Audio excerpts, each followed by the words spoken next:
So it's Tuesday here. We're starting our weekly vlog number 7, and unfortunately the grafted tomatoes have actually met their bitter end. We are down to 34 of the 768 that we planted. We brought, if you followed the video from last week, we had 200 that we had saved and we weren't sure if they were going to make it.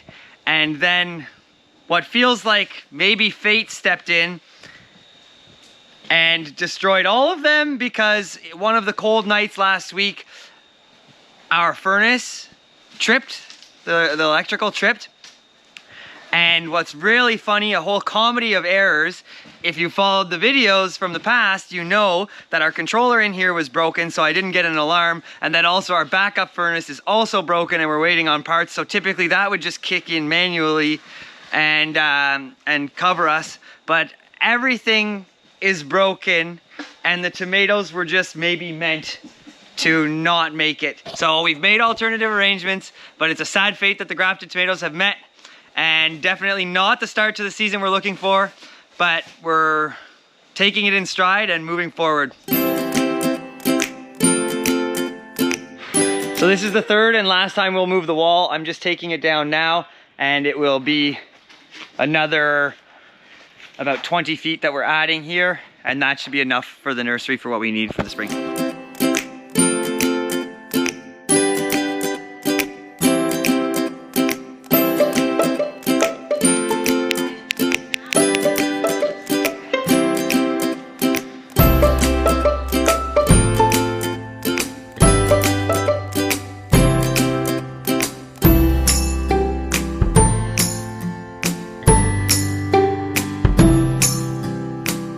So that is the last time we'll move the wall. So our nursery is now officially 60 by 30. And although it will fill very quickly soon, we will also then begin to plant things out, so that it's a constant cycle of planting things out and refilling it. And for example, like spinach here is going out this week. This is really neat. This was salad that we planted in the fall. It was a little late to be able to get any for the Christmas market, which was originally our intention. But what it did, it was over winter, and then now I'm gonna have salad mix for our Easter market. It's not huge, but it is healthy and should make a really nice salad mix, and people will be really happy for it. So we have a grow room in our house in the basement, and this is where we had the grafted tomatoes healing. So it's a healing chamber. It's a sealed environment with lights, humidifiers, and a fan. I call it the Swiss Army knife because now it's a germination chamber and grow room, because I can keep the humidity high and the heat high to encourage germination, but also I've got the lights going. So we've got eggplants going here, peppers that are just about to pop, and anything that's difficult to germinate, we won't have it out in the nursery because like it's harder to keep ideal. We don't have heat mats out there or anything like this, but this space is phenomenal for germinating hard to germinate crops. And then also when they're close to germinating, flick on the lights so that you're not even risking missing that window. So Wednesday, just me and Cal today. They got a ton of planting done yesterday and we extended the nursery, and today's gonna be a big harvest day. We have retail locations to harvest for, and then we're also gonna be doing harvesting spinach for the Easter market this weekend. The rest of the harvest will be later in the week.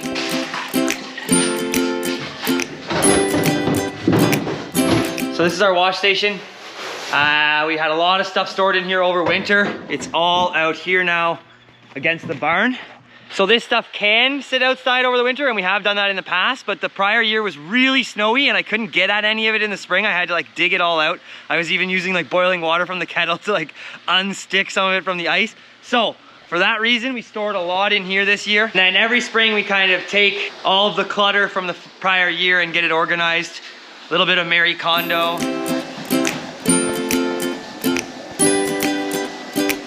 So with our grafts failing, I've spoken to another farmer and they're planting theirs today and getting at me about how many they have available. So that means when I pick them up, they're gonna be ready to go in the ground. So I had planned on planting ours in here April 15th.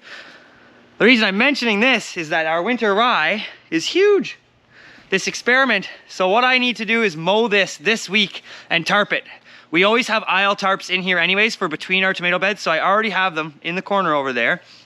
And we will be rolling those out onto these so that this will die back quick. And then we always dig in with a shovel anyways, so it's not like we need to like be ready to direct seed or anything. So I actually think this is gonna be fine.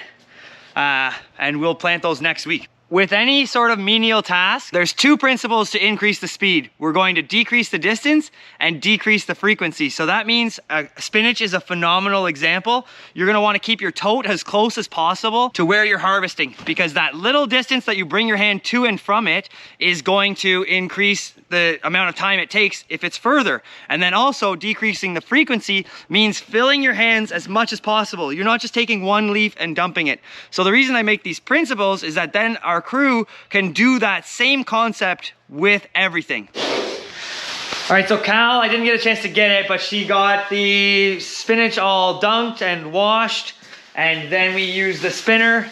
I did catch a chance to get the last one spinning there. These are converted washing machines. We buy them new, and it's actually in the Market Gardener Masterclass how to convert them. So I'm not a master electrician, but I do most of the demo, and then I get a local electrician to help put them together because she can just do it way faster than me and has access to all the parts we need and everything. So that's the way we do it. So these are the hoses around for safety. We're up to 3 now. That seems to be enough. It really improves efficiency because when you get backed up with salad, it's a real pain because your whole wash station gets backed up, and we do a lot of salad. So super important for us. So now Cal is just bagging for our 3 retail locations. She's actually done that. And the remainder will be going to our Easter market.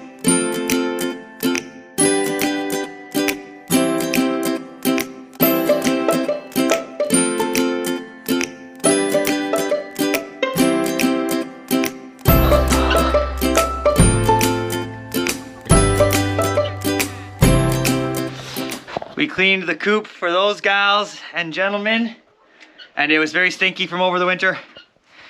I didn't just leave it to the crew, I promise. I hopped in and helped so that the 3 of us just did it as quick as possible because it was nasty. That's a lot of poop. Every barn, we're gonna pull everything out of all the barns. That is like the Marie Kondo way. And then so every barn will get pulled out and then sort of load this up with dump stuff and reorganize and recategorize and put everything that should be together, and then have different containers labeled and try to get as organized as possible for this year, because that is a weak point for us. It doesn't come naturally to me, so it takes a little extra effort to stay on top of it. Wash station's getting done here. We're all amped up to get it tidied in there. This is all the leftover totes, some of them, not even all of them. So we'll be having a big tote washing party next week. Heyo!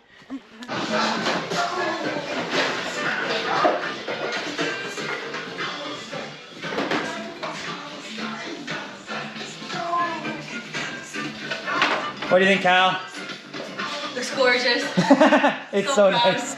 Yeah. Woo! Good job on the whiteboard. Holy shit. Thank you so much. To be fair, I wrote on a curved marker last year, so I had to. 2, 3. Woo! It is stinky, if you could smell it, oh my gosh. And yes, we're sustainable, but we're not absolved from creating waste because it is still a farm, and there's quite a few bins of garbage up in there and metal. We had to change out the plumbing, and this baby's full. I should definitely have a mask on in here. It is disgusting. This chicken poo smell is awful. I'm at the dump here, and this is the yard waste pile. So here goes the poop.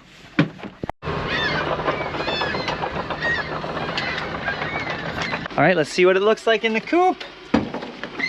Oh my gosh! Stunning! That's simply stunning! Woo! Okay, so the Orisha system, this is the sensor for the temperature and the humidity. And over the winter, maybe I should have taken the batteries out. It got battery acid in there and it fried the board. So the great thing about Orisha is they're literally on speed dial. So I'm currently texting Fred, who works there, screenshots of the whole process of replacing this. and he's helped me out. It's going pretty good. I hit a snag and I'm just waiting for him to respond. But yeah, great customer service from Orisha.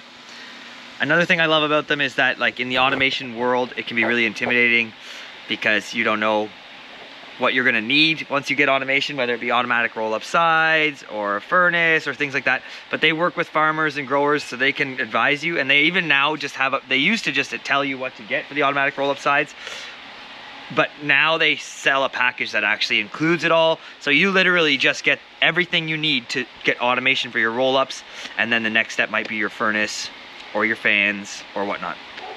So really, really great stuff from Orisha. Boom, all done. Thanks for the help, Fred. Thanks for the automation, Orisha. So I'll get this set up. We were running kind of both greenhouses off of that sensor so that at least it could, even though it wasn't accurate, the far greenhouse was reading off this one to know when this greenhouse was too hot, and it would roll up its sides. So that was kind of cool. It was a little fix in the meantime until we got this one up and running. Obviously this one is the more important, the nursery is more important than the far end, but we still didn't want it overheating with spinach in it. So that's a wrap on Thursday. We got that big clean done, wash station in the coop, like all the tool areas. That's really exciting. The dump run done. This was fixed, so that's amazing. So a lot of things knocked off the list. We got the herb garden trimmed back. Tomorrow's gonna be a grind. We have a lot of nursery planting to finish up. Always the priority for the week is to get the planting that's on the schedule done. That's always gotta be number one, so that we're staying up to date with our planting. So we have to get our nursery planting done. There's a few hours of that. I gotta sort out the irrigation to make sure I can irrigate the tunnel that I wanna plant. So I wanna transplant the spinach, and then I want to get some direct seeding done as well. And of course we have the harvest in the morning for the Easter market that's on Saturday. Okay, Friday morning, we need everything to go to plan today. There's not much room for error in the timeline, so everything has to go swimmingly. We're gonna try to get the harvest done, all the planting done, and there's lots because there's nursery planting and field planting, and I have to irrigate the field planting, which is gonna be hopefully smooth, but probably the bottleneck. All right.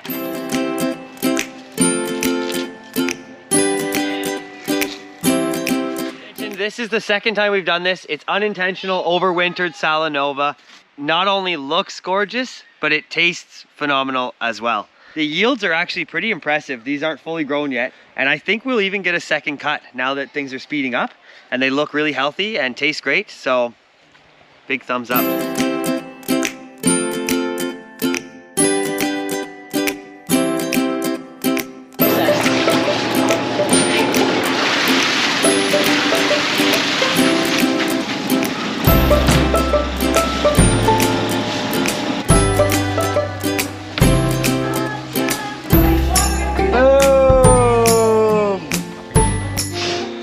So the quick morning harvest is done. We got it done in just over an hour, and now we're into the nursery to get some planting done.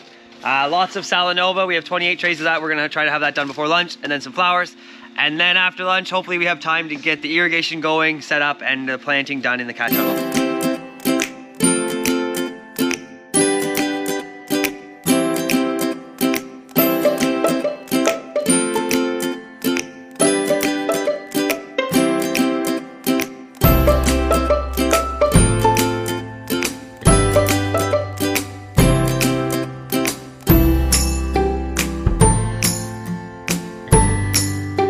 So we're at midday on this big push grind day, and yeah, the planting's on track. Louise is now in charge. She's gonna take the lead on the flowers. Quick system I wanna highlight that I can't take any credit for, but the crew does, and it's awesome, is to make sure that there's no miscommunication when there's multiple people working in the seeding station.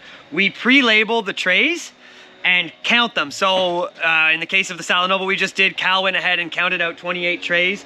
Right now, in this case, Louise has already looked at the seeds, so she knows how many trays of each she wants, and she's pre-labeling all the trays. So then as we go, no matter who comes in, there's no need for communication. They just grab a tray, look for that seed, and plant it.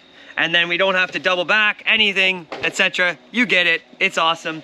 Dubois order came in. Having a company like Dubois to work with is invaluable. Their sales reps are incredible. Their product selection is incredible. Almost 90% of everything we use here on our farm in terms of like what's out in the field, landscape fabric, irrigation, cat tunnels, staples, so many things are from Dubois. And yeah, when you can work with a sales rep. So I just sent him some pictures of parts missing from overhead sprinklers, and I said, can you send me the parts I need? So I didn't need to go online or anything. So that took me like 5 minutes, just a picture, sent it to him. Can you send me everything else I need for a complete assembly? And that's done. Shout out Alexandra, thank you. Just having that connection with your sales rep is amazing. And also like the extent of product selection. So check out Dubois if you're not on Dubois. Even for people that are home gardeners, they have amazing like at-home kits that you can just set up. Really great, convenient drip irrigation, and I love working with them. Okay, I just found some random 1-inch with no holes in it, which is exactly what I need. Now we just need to see if we can make it far enough, and that would be huge if it can. The goal here is to just get a ragtag solution to run what has been irrigating the greenhouses to be able to run that cat tunnel, which is why it's the first one I'm planting, because the pond is still frozen. And then hopefully the pond is not frozen by, I think, almost next week. I gotta plant those, or I'll have to figure out another ragtag solution. But for now, this is all I gotta figure out. So we need this bad boy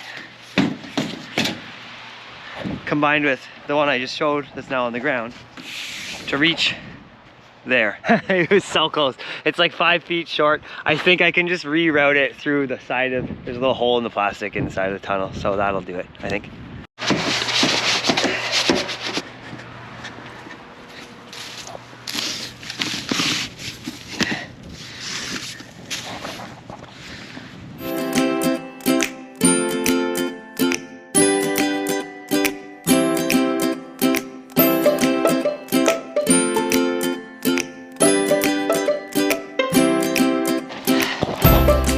So these are micro sprinklers.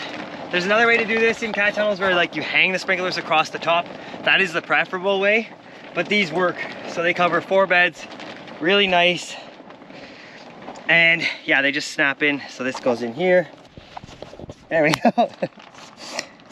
So easy, just like that. Okay, so for the spinach, we got 2 ways we're doing it. We have 2-inch spacing and 4-inch spacing. I'm just doing a test to see which I prefer in terms of like yields and harvest speed, leaf size, etc. And that will just be sort of anecdotal information. Like I'm not going to do any records for that, like yields or anything like that. And on that note, I just want to talk about record keeping.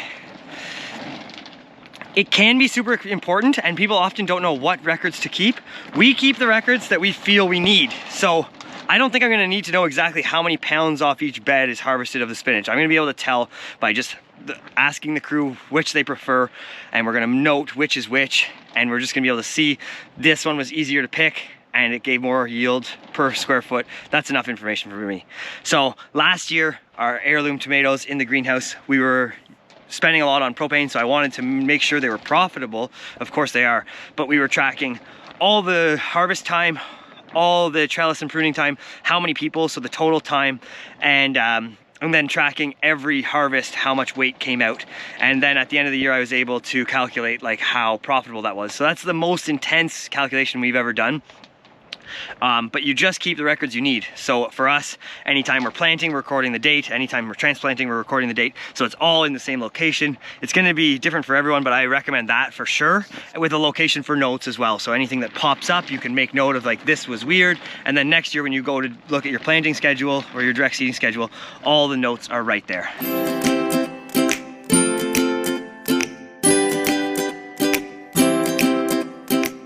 So compost is basically an annual expense.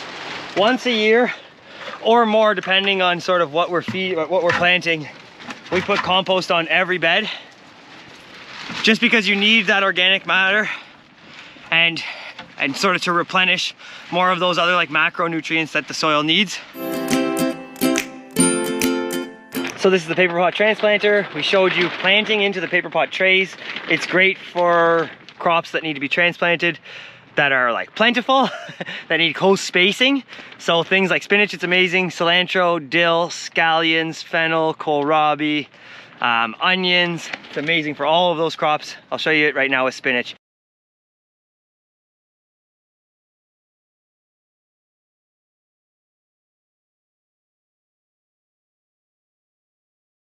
Paper pot can also be a 1-person or 2-person job. So right now, Cal's just laying out the trays for me. That's gonna speed up the process. We have a lot to do, so she's just helping with that.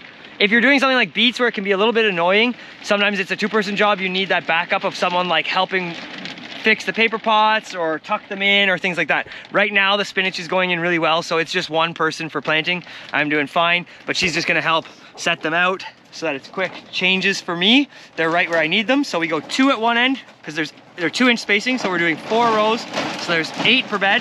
So 2 at one end, 4 in the middle, and 2 at the far end. So it's just quick changes right there. And that's a system that we always have in place. Everyone knows how to set out the paper pots when we're planting different crops.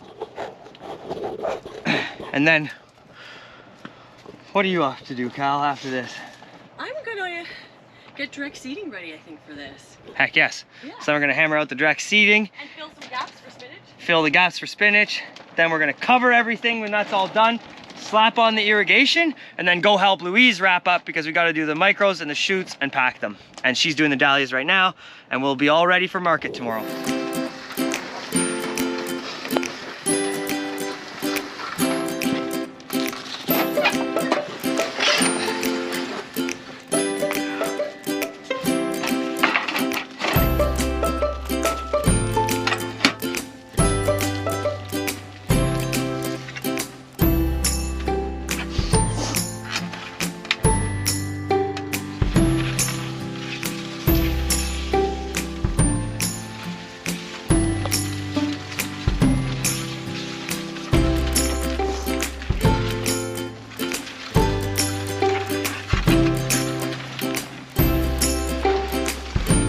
Go, go, go, yeah.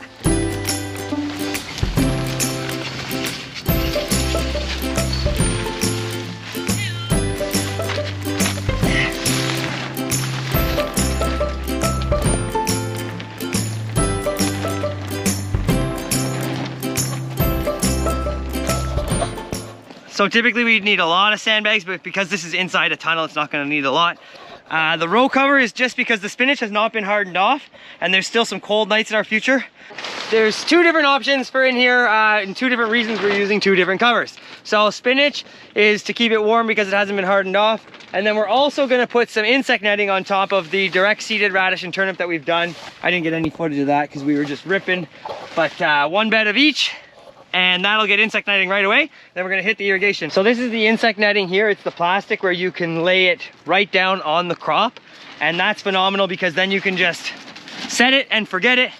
It's heavy enough. We don't need hoops. We just lay it right on the crop and we can just walk away. So as I said in other videos, nothing is done until it's fully done.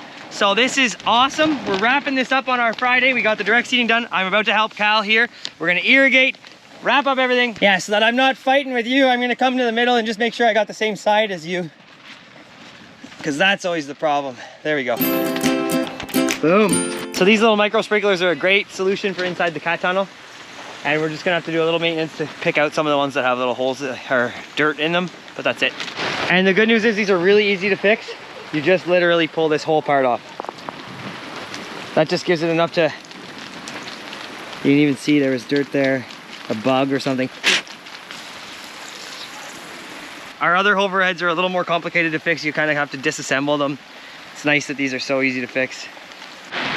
So yeah, this is like unofficially an entire Dubois cat tunnel because you've got the cat tunnel from them, the row covers, the insect netting, and then of course sprinklers. So this entire spring planting is brought to you by Dubois. We did it!